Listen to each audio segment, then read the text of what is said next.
क्या पाकिस्तान और इंडिया के दरमियान असल जंग का आगाज हो चुका है? पिछले चंद दिनों से भारत और पाकिस्तान के दरमियान कशमकश ने एक नया मोड़ ले लिया है। इंडिया ने पहलगाम में होने वाले अटैक का जवाब देने के लिए पाकिस्तान पर स्ट्राइक्स कर दी, लेकिन पाकिस्तान ने इसका फौरन जवाब देते हुए इंडिया के अंदर फौजी तंसीबात को निशाना भी बनाया और 5 इंडियन फाइटर जेट्स भी गिरा दिए। इस बार फर्क ये है कि स्ट्राइक्स सिर्फ लाइन ऑफ कंट्रोल तक महदूद नहीं रही। इंडिया ने पाकिस्तान के पंजाब में अंदर तक टारगेट्स को निशाना बनाया। कुछ रिपोर्ट्स के मुताबिक ये 1965 के बाद पहली दफा हुआ है जब इंडिया ने पाकिस्तान की सरजमीन को डायरेक्टली टारगेट किया हो। लेकिन सबसे ज्यादा तवज्जो इस बात पर है कि किसी भी इंडियन जेट ने Pakistani air space officially cross नहीं किया। ये अटैक उन्होंने अपने बॉर्डर के अंदर ही रहते हुए किया। इंडिया के मुताबिक उन्होंने 9 लोकेशंस पर अटैक किया और उनमें कोई भी फौजी तंसीबात नहीं थी, बल्कि सिर्फ सिविलियन एरियाज टारगेट थे। जवाब में पाकिस्तान ने इंडिया की बाउंड्री के अंदर उनके जहाज मार गिराए, जबकि पाकिस्तानी तैयारों ने भी बॉर्डर क्रॉस नहीं किया। पाकिस्तान के मिलिट्री का कहना है कि ये तमाम एक्शन सिर्फ डिफेंस के लिए था। पाकिस्तान ने यूनाइटेड नेशंस को इन्फॉर्म कर दिया है कि हम अपना हक रखते हैं कि किसी भी एग्रेशन का जवाब अपने टाइम, जगह और तरीके से दिया जाए। ये स्टेटमेंट सिर्फ एक वार्निंग नहीं बल्कि मजीद अटैक्स की अनाउंसमेंट भी है कि पाकिस्तान इस अटैक का जवाब भी ठीक तरह से देगा और मजीद किसी भी एग्रेशन पर चुप नहीं बैठेगा। ग्लोबल रिएक्शन भी इस दफा मुख्तलिफ है। अमेरिका, चाइना, रशिया, जापान और फ्रांस ने दोनों ममालिक से तहम्मुल की अपील की है। अमेरिका के सदर डोनाल्ड ट्रंप ने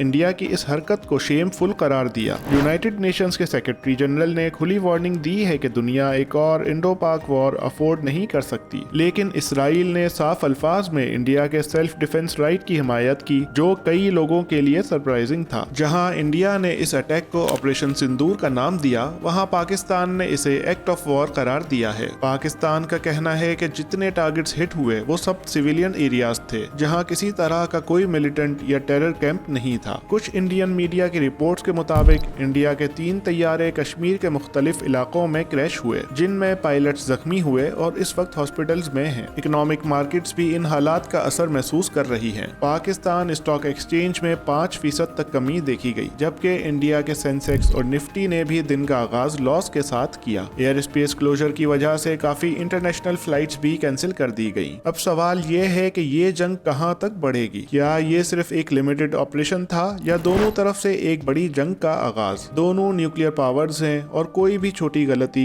एक बड़ा न्यूक्लियर कॉन्फ्लिक्ट बन सकती है। इस वक्त जरूरत है डिप्लोमेसी की, लेकिन अगर ग्राउंड पर स्ट्राइक्स और काउंटर स्ट्राइक्स जारी रही तो फिर दुनिया में एक नई जंग शुरू हो सकती है।